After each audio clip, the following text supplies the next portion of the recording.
Brought to you by V-Guard, co-powered by Sensodyne and Vimal. ಬಾಯಲ್ಲಿ ಹೇಳಿ ಕೇಸರಿ. Associate sponsor Ultratech Cement. Co-sponsored by Saptagiri NPS University.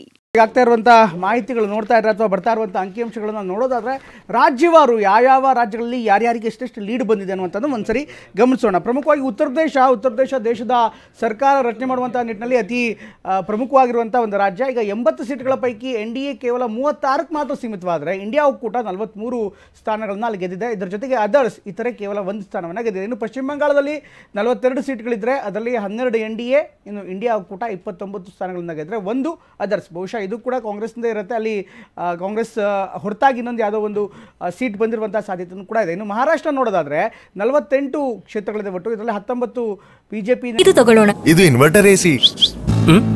ನೀವು gambler ಅಲ್ವಾ?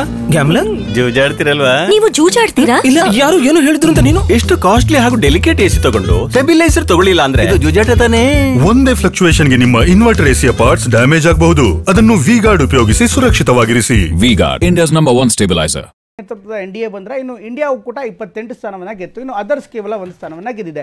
ಇನ್ನು ಬಿಹಾರದಲ್ಲಿ 40 ಕ್ಷೇತ್ರ, ಇದರಲ್ಲಿ NDA 31 ಸ್ಥಾನಗಳನ್ನು ಉಳಿಸ್ಕೊಂಡಿದ್ರೆ ಇನ್ನು ಇಂಡಿಯಾ ಒಕ್ಕೂಟ ಕೇವಲ 6 ಸ್ಥಾನವನ್ನು ಗೆಲ್ತು. ಇನ್ನು ಅದರ್ಸ್ 1 ಸ್ಥಾನವನ್ನು ಗೆದ್ದಿದ್ದಾರೆ. ಇನ್ನು ಮಧ್ಯಪ್ರದೇಶ ನೋಡಿದರೆ 29 ಕ್ಷೇತ್ರಗಳ ಪೈಕಿ 29 ಸ್ಥಾನವನ್ನು NDA ಗೆದ್ದಿದೆ. ಗುಜರಾತಲ್ಲಿ 26ಕ್ಕೆ 25 NDA, 1 ಕ್ಷೇತ್ರವನ್ನು ಕಾಂಗ್ರೆಸ್ ಅಥವಾ ಇಂಡಿಯಾ ಒಕ್ಕೂಟ ಗೆದ್ದಿದೆ. ಅದರ ಜೊತೆಗೆ ಬೇರೆ ರಾಜ್ಯಗಳು ಕೂಡ ಮಾಹಿತಿ ಕೊಡ್ತಾ ಹೋಗ್ತೀನಿ. ಇನ್ನು ರಾಜಸ್ಥಾನ ಬಹುಶಃ ಬಿಜೆಪಿಗೆ ಅತಿ ದೊಡ್ಡ ಡ್ಯಾಮೇಜ್ ಆಗಿರುವಂಥ ಒಂದು ರಾಜ್ಯ ಅಂದರೆ ಅದು ರಾಜಸ್ಥಾನ ಕೂಡ ಹೌದು. ಈ ಬಾರಿ 25 ಕ್ಷೇತ್ರಗಳಲ್ಲಿ NDA 14 ಸ್ಥಾನವನ್ನು ಗೆದ್ದಿದ್ರೆ 11 ಕಾಂಗ್ರೆಸ್ ಗೆದ್ದಿದೆ. ಇನ್ನು ಜಾರ್ಖಂಡ್ನಲ್ಲಿ 14 ಕ್ಷೇತ್ರಗಳ ಪೈಕಿ 10 ಸ್ಥಾನದಲ್ಲಿ NDA ಗೆದ್ದರೆ 4 ಕ್ಷೇತ್ರವನ್ನು ಕಾಂಗ್ರೆಸ್ ಅಥವಾ ಇಂಡಿಯಾ ಒಕ್ಕೂಟ ಗೆದ್ದಿದೆ.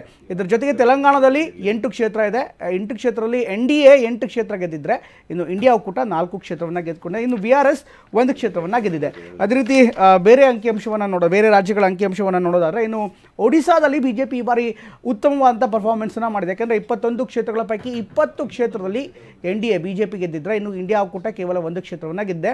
ಅದೇ ರೀತಿ ತಮಿಳುನಾಡಲ್ಲಿ 39 ಕ್ಷೇತ್ರಗಳಿದೆ. 39 ಕ್ಷೇತ್ರಗಳಲ್ಲಿ 39 ಕ್ಷೇತ್ರವನ್ನು ಇಂಡಿಯಾ ಒಕ್ಕೂಟ ಅಂದರೆ DMK ತನ್ನದಾಗಿಸಿಕೊಳ್ಳುವ ಮೂಲಕ ಪಕ್ಷದಲ್ಲಿ ಅಥವಾ ರಾಜ್ಯದಲ್ಲಿ ಒಂದು ಡಾಮಿನೆನ್ಸನ್ನು ಮಾಡಿದೆ. ಅಸ್ಸಾಮಲ್ಲಿ ಇನ್ನು 14 ಕ್ಷೇತ್ರ ಇದೆ. 14ರಲ್ಲಿ 11 ಕ್ಷೇತ್ರವನ್ನು ಇಂಡಿಯಾ ಒಕ್ಕೂಟ ಗೆದ್ದಿದೆ. ಇನ್ಫ್ಯಾಕ್ಟ್ NDA ಒಕ್ಕೂಟ ಗೆದ್ದಿದ್ರೆ ಇಂಡಿಯಾ ಕೇವಲ 3 ಸ್ಥಾನವನ್ನು ಗೆದ್ದಿದೆ. ಇನ್ನು ದೆಹಲಿಯಲ್ಲಿ 7ಕ್ಕೆ 7 ಸ್ಥಾನವನ್ನು ಬಿಜೆಪಿ ಗೆಲ್ಲುವ ಮೂಲಕ ಮತ್ತೊಮ್ಮೆ ದೆಹಲಿಯಲ್ಲಿ ತನ್ನ ರಾಷ್ಟ್ರೀಯ ಚುನಾವಣೆಯ ಡಾಮಿನೇಷನನ್ನು ಇದು ಮಾಡ್ತಾ ಇದೆ. ರೈಟ್, ಈಗಾಗಲೇ ನಾಯಕರು ಕೂಡ ಇದ್ದಾರೆ, ಅವ್ರ ಜೊತೆಗೆ ಮಾತಾಡ್ತೀನಿ, ಸಾಕಷ್ಟು ಚರ್ಚೆ ಮಾಡ್ತೀನಿ. ಇವತ್ತು ಸಾಯಂಕಾಲ ಅಥವಾ ನಾಳೆ ಹೋಗ್ತೀನಿ. ಕ್ಷೇತ್ರ ಮತದಾರರಿಗೆ ಈಗಾಗಲೇ ನಾನು ಹೃದಯಪೂರ್ವಕ ಕೃತಜ್ಞತೆ ಧನ್ಯವಾದಗಳನ್ನು ಹೇಳಿದ್ದೇನೆ.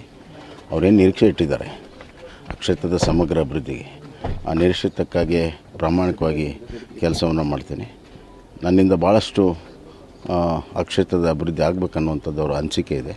ಅದಕ್ಕೆ ಯೋಜನಾಬದ್ಧವಾಗಿ ಆ ಕೆಲಸವನ್ನು ನಾನು ಮಾಡ್ತೇನೆ. ಕೆಲವೆಲ್ಲ ಈ ರಾಜ್ಯ ಸರ್ಕಾರದ ಹಣಬಲ, ತೋಳ್ಬಲ, ಅಧಿಕಾರದ ಬಲ ಪ್ಲಸ್ ಗ್ಯಾರಂಟಿ ಇವೆಲ್ಲವೂ ಸೇರಿ ಸ್ವಲ್ಪ ಹಿನ್ನಡೆ ಆಗಿದೆ.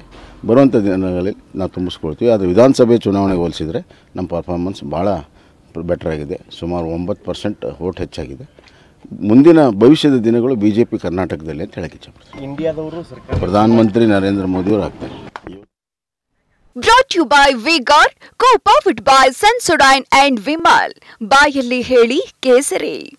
Associate sponsor Ultratech Cement. Co-sponsored by Saptagiri NPS University.